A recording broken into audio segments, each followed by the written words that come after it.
మొంతా తుపాను కృష్ణా జిల్లాలోని మోపిదేవి మండలంపై పంజా విసిరింది. ఈదురుగాలులకు కోసూరివారిపాలెంలో అరటి, బొప్పాయి తోటలు నేలకొరిగాయి. కోడూరు ప్రధాన రహదారిపై భారీ వృక్షం కూలడంతో రాకపోకలకు అంతరాయం ఏర్పడింది. కొన్ని చెట్లు విద్యుత్ తీగలపై పడడంతో గ్రామస్తులు బిక్కుబిక్కుమంటున్నారు. వేల రూపాయలు పెట్టుబడి పెట్టి పంటలు సాగు చేశామని, ప్రభుత్వమే తమను ఆదుకోవాలని రైతులు వేడుకుంటున్నారు.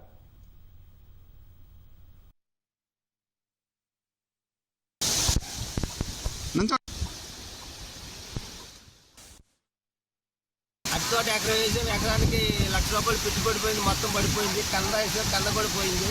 తోటలన్నీ పోయింది. మమ్మల్ని ప్రభుత్వం వాళ్ళు కొంచెం మమ్మల్ని చూడాలండి. గొర్రెలు ఉన్నాయి. గొర్రెలు ఆడదీయడానికి అవకాశం లేదంటే దానికి మాకు ఏదైనా కానీ అవస్థ చూపించి దానికి కొంచెం పరిష్కారం చేయాలి. అరటితోట ₹1,00,000 పైన పెట్టుబడి అయిపోయిందండి. మొత్తం పడిపోయింది. గాలిబాన మొత్తం తోటలు ఏమీ లేదు, మొత్తం పడిపోయింది. విపరీతం చేస్తుంది. మాకు ఏమి దోరలేదు, వెయిట్ చేస్తాయి.